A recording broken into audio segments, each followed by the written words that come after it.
Hello everyone, আসসালামু আলাইকুম। Welcome back to my channel Shifa's kitchen. সবাইকে জানাই রমজানুল মোবারক।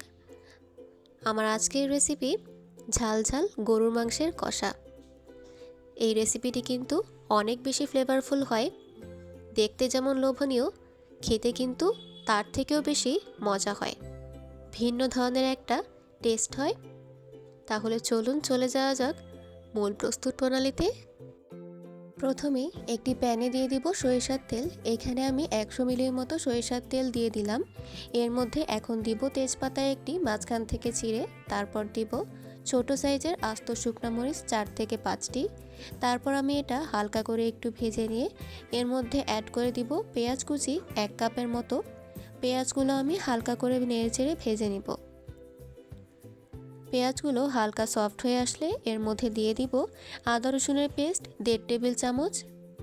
তারপর অ্যাড করব রসুনের পেস্ট 1 টেবিল চামচ। আদা রসুনের কাঁচা গন্ধটা দূর হওয়া অবধি এটা আমি ভালো করে নেড়েচেড়ে ভেজে নিব। ভাজা হয়ে গেলে গুঁড়া মশলাগুলো অ্যাড করব। তার জন্য সামান্য পানি দিয়ে দিব যাতে মশলাগুলো নিচ থেকে লেগে না যায়। দিয়ে দিব হলুদ গুঁড়া 1 টেবিল চামচ। তারপর দিব মরিচ গুঁড়া 1.5 টেবিল চামচ। এরপর অ্যাড করব ধনে গুঁড়া 1/2 টেবিল চামচ। দিয়ে দিব জিরা গুঁড়া 1 টেবিল চামচ। তারপর সব মশলাগুলো নেড়েচেড়ে আমি ভালো করে কষিয়ে নিব। এ পর্যায়ে আমি এর মধ্যে স্বাদমতো লবণ দিয়ে দিব। তারপর মশলাটি আমি 10 থেকে 12 মিনিটের মতো কষিয়ে নিব। মশলাটি কষানো হয়ে গেলে আমি এখানে দিয়ে দিব গরুর মাংস। এখানে আমি হাড় চর্বি সহ 1 কেজি পরিমাণের গরুর মাংস নিয়ে নিয়েছি। মাংসটা দিয়ে আমি মশলার সাথে ভালো করে নেড়েচেড়ে মিশিয়ে নিব। এরপর এটা আমি ঢেকে রেখে দিব 10 থেকে 15 মিনিটের জন্য।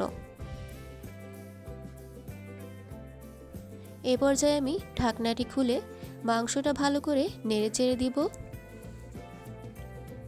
আমি অফ ক্যামেরাও কয়েকবার নেড়েচেড়ে দিয়েছি।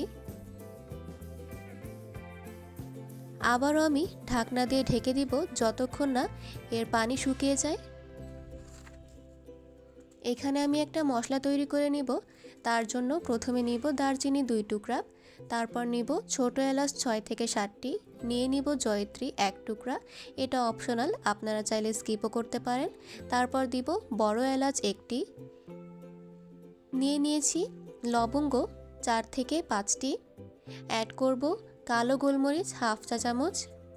আমি এই মশলাগুলো ব্লেন্ড করে নিব। এখন দেখতেই পারছেন আমার মশলাটি কিন্তু ব্লেন্ড করা হয়ে গিয়েছে। এ পর্যায়ে আমি ঢাকনাটি খুলে দিব। দেখতেই পারছেন মাংসের পানিটা শুকিয়ে এসেছে, তেলটাও উপরে উঠে এসেছে। মাংসটা আমি হালকা নেড়েচেড়ে আগে থেকে বানানো মশলাটি এর মধ্যে দিয়ে দিব। সব মশলা আমি দিব না, এখানে 1 চা চামচের মতো মশলা আমি রেখে দিব। তারপর মাংসটা নেড়েচেড়ে মশলার সাথে ভালো করে মিশিয়ে নিব। এ পর্যায়ে আমি মাংসের মধ্যে অ্যাড করব ফুটন্ত গরম পানি। আপনারা কিন্তু এখানে গরম পানি ইউজ করবেন, তা না হলে কিন্তু মাংস শক্ত হয়ে যেতে পারে। এখানে আমি 1.5 কাপের মতো পানি দিয়ে দিয়েছি।